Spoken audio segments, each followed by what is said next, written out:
Welcome everybody to Forza Motorsport 7, and today we're taking a look at the Totino's car pack. Now this was released today along with the high-end i3 car pack, which we'll take a quick look at this.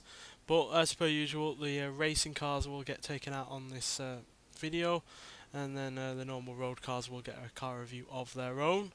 And yeah, the first of those racing cars is a 2017 BMW number 24 BMW Team RLL M6 GTLM. And yeah, it's got a hefty 500 horsepower, 454 pounds-feet of torque from its twin turbocharged V8 engine, and it weighs a mere 2,756 pounds. So yeah, not a lot of weight to this racing car despite its obvious size.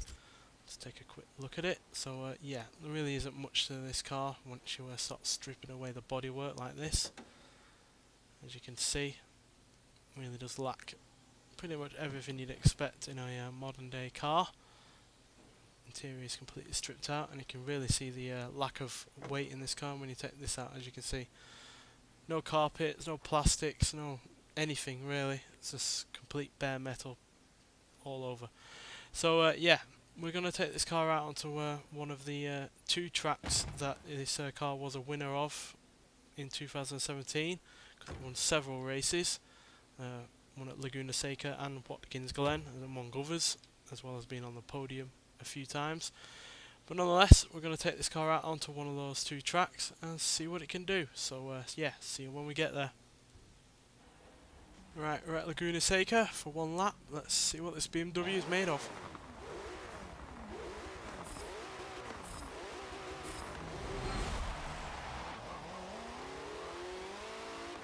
Yeah, I'm not a massive fan of racing cars like this, but they certainly obviously have their place on a game like this. And yeah, I'm obviously glad for certain people who like these kind of cars that such a vehicle is on the game.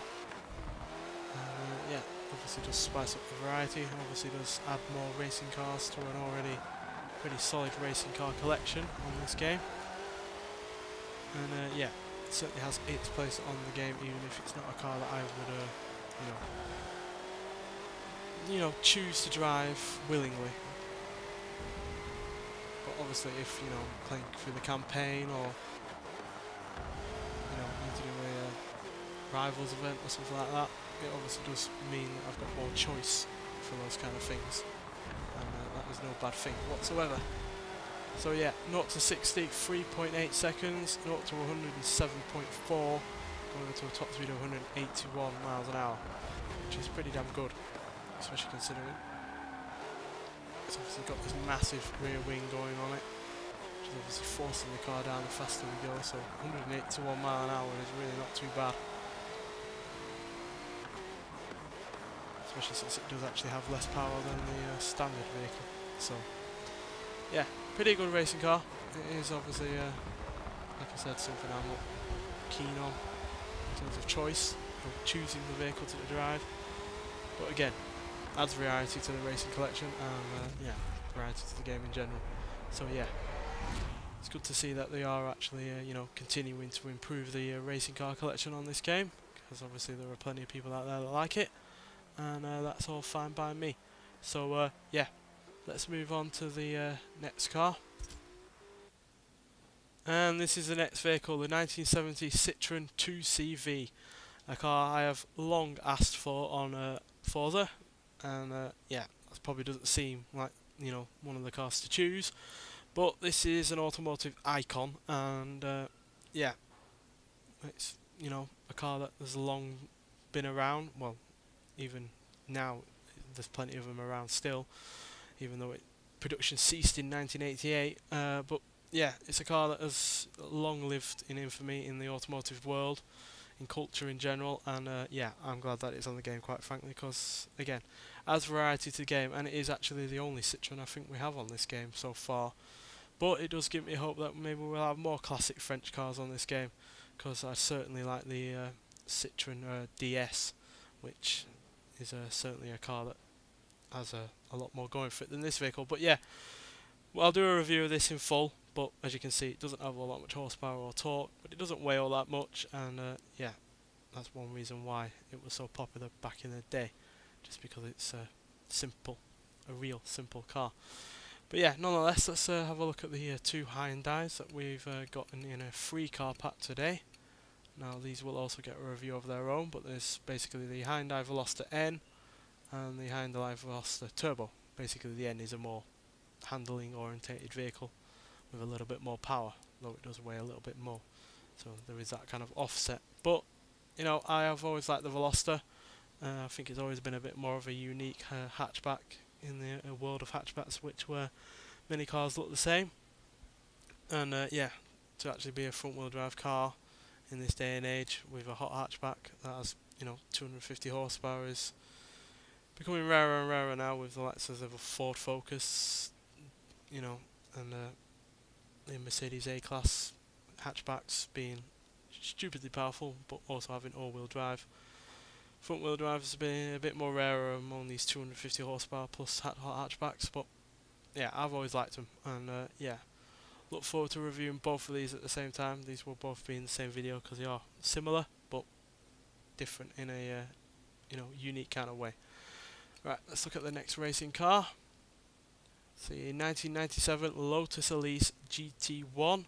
Now this has 350 horsepower, 295 pounds-feet of torque from its 3.5 litre V8 engine, which has 2 turbochargers, and the car itself weighs 2,425 pounds. So hell of a lot of power in a car that doesn't weigh all that much, and as you can see has plenty of handling going for it as well, as you'd expect from a Lotus. And yeah, wider than a normal Elise, and obviously way more powerful because it doesn't have an inline 4 engine anymore. And yeah, when you start stripping away the bodywork, you can really see that there isn't all that much to this car. Immediately see the suspension, radiator, etc. at the front, and then when you take the back off, again, very little there. And the bodywork itself anyway is all carbon fibre, so yeah, doesn't have all that much weight even with the bodywork there. And it's a car that was built for the FIA GT Championship, with just one production model made to meet homologation requirements. And yeah, unfortunately it had reliability issues which hindered the car's success. The highest position it got was 5th place in Helsinki, and yeah, that's all it really could do. But, you know, again, a racing car like this adds variety, and yeah, let's take it out there and see what it can do. So, British racing car, let's take it on a British racing track. And yeah, we're at Silverstone. We'll go for around for one lap, see what this car's made of. So yeah, the Elise, even with its standard engine, its standard, you know, production version, it's hardly a slow car. And yeah, this is obviously going to be far quicker with far more power. Obviously it's been tweaked aerodynamically to give it as much downforce as possible to go around the track. And there were actually versions of this car that had a 6 litre Chevy V8 in it to give it even more power. I imagine that car was pretty damn insane, because this car is hardly slow. 0 to 16 4 seconds flat, 0 to 109.6 seconds going into a top speed of 170 miles an hour. Which is pretty good, considering again it's got, you know, massive downforce going through along the body, high speed. So a car with only 350 horsepower, 170 miles an hour, it's pretty damn good, especially for a car that's more than 20 years old. Even though it is that old, it's hardly a you know, technological step back. That carbon fibre body, powerful engine. It's a real shame that this car did not prove to be more successful. But, you know, unless you make a reliable car, you're not going to make a car that's going to be successful in general. So reliability is obviously a big thing. And that's ultimately what killed this car off in terms of racing. But luckily, reliability is not something we have to concern ourselves with on this game. So that means we can enjoy this car without the worry of it breaking down. And yeah, pretty fun to drive. Sticks on those corners like glue.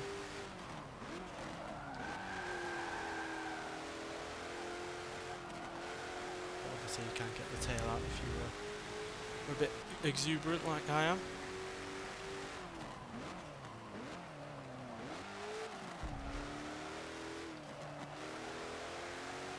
But if you control it delicately, you will get the most out of this car.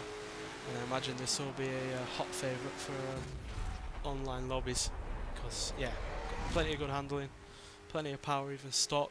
It's no doubt a car that can be endlessly upgraded to do what you want from it. And yeah, pretty decent car. Obviously it's a mix of race and road car, but it is obviously more of a race car. Nonetheless, it is a nice car to drive. Anyway, let's move on to the next vehicle. And this is the third and final racing car out of this car pack, the 1967 Nissan R380 II. And yeah, it's easily one of the best looking racing cars on this game, quite frankly, especially from Japan. Kind of looks like a Ferrari from that time, but nonetheless it's still a cracking looking racing car. And yeah, it's got plenty of power and speed going for it as well. 217 horsepower, 155 pounds-feet of torque from a 2-litre inline-six engine. And the car weighs a mere 1,411 pounds. So yeah, really rather lightweight, even though it doesn't have the most power from a racing car from the 60s. The lack of weight is obviously going to be beneficial. And yeah, like I said, I really do like the look of it.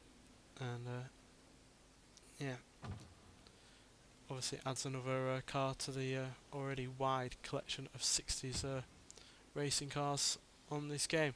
Unfortunately, you can't actually look under the bonnet or anything like that, but nonetheless, it is still got a good looking car, and we're going to take it out there onto the track and see what it can do. So, Japanese racing car, let's go on a Japanese racing track at Suzuka on the West Circuit, and yeah, let's see what this little gem of a car can do.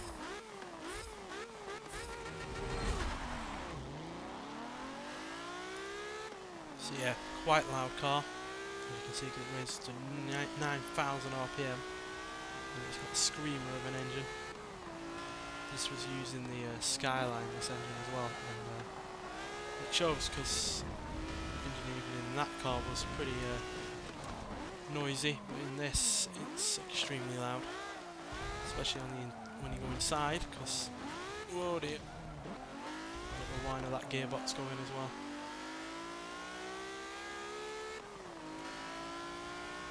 Nonetheless, the lack of that weight, even though it only has 217 horsepower, makes this for a pretty sharpish vehicle. 0 to 16, 5.2 seconds, 0 to 110.7, going on to a top speed of 177 miles an hour. That's not even too shabby today, let alone back in 1967, so yeah, pretty damn quick, and quick enough to actually win the 1966 Japanese Grand Prix, beating you know, long reigning champions Porsche. Unfortunately, it would eventually succumb to Porsche's dominance again in this year, but it clearly proved its mark back in that Japanese Grand Prix race.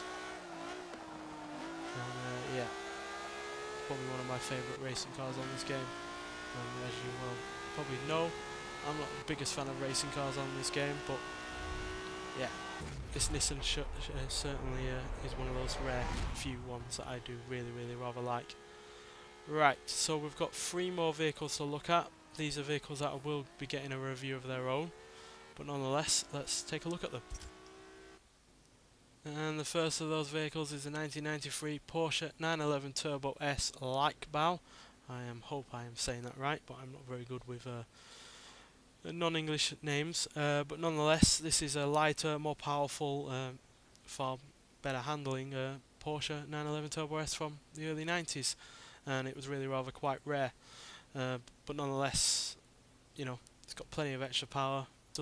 Weighs about 400 pounds less than a 911 Turbo S from that time, so yeah, much improved vehicle, but like I said, this will get a review of its own because, you know, it's worthy of that, and yeah, I look forward to seeing what the car's made of, and hopefully what you guys make of it. So let's look at the next car, and this is a real oddity, and one I cannot wait to review. The 1968 Subaru 360, and as you can probably guess, it's kind of a rip-off of the Fiat 500. But then again, a lot of Japanese cars from the 60s and 70s were rip-offs of other cars, so no surprise there.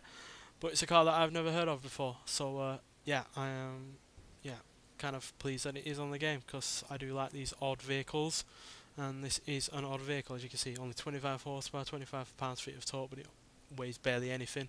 It is obviously really rather small, but yeah, handling wise, it's actually a really rather fun car to drive, even though it doesn't have all that much power. And yeah, it's a car that I've never heard of before, like I said, and certainly didn't know Subaru started out like this. To go from this to the likes of the Subaru Brat to then the likes of the WRX is, yeah, quite a leap, but nonetheless it's a fun car and I can't wait to review it. And finally, we have a Volkswagen that pretty much seals the deal in terms of 60s cars from Volkswagen, with the Type 3 1600L. We've already got the Beetle, we've already got the Common Gear, we already have the VW bus, and now we have this, which, you know, was a succession of the Beetle and the bus, because the Beetle was Type 1, bus was Type 2, and this is Type 3. And yeah, it's actually pretty good, quite frankly, in terms of horsepower.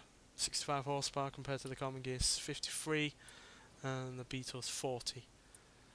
And yeah, fairly decent amount of torque. Doesn't weigh all that much. Obviously it weighs more than the Beetle and the Common Gear, but you know, it's got far more power, and it's actually pretty good in terms of speed and acceleration as well. So yeah, another air-cooled rear-engine car like the Subaru, and but yeah, it's a fun car to drive, and pretty much seals the deal in terms of 60s VWs, because now we have 4 from that era. And yeah, it's probably one of the more speedy versions of the from VW at that time, although not my favourite in terms of styling. I still think the Common Gear is easily one of the best looking VWs ever made, especially from that era. But nonetheless, again, like the Subaru, like the Porsche, and like the Hyundais and the Citroen, they will all get a review of their own. And yeah, I look forward to looking at the cars in more detail and seeing what you guys think of them. Nonetheless, I found this car pack to be really rather good. A nice balance of racing vehicles and classic vehicles, with the Porsche being in between the two. And yeah, hopefully this, you know, makes up for people not liking the previous car pack. But me personally, I've loved every car pack so far in this game, and yeah, I really do like this one, especially since it adds a bit more variety with those racing cars and these classic slow cars, but no less fun, should I say, despite being slower. Anyway, I do recommend this car pack, and yeah, I look forward to seeing what we can do with these vehicles outside of just reviewing them. Anyway, thanks for watching, and I'll see you in the next one. Bye.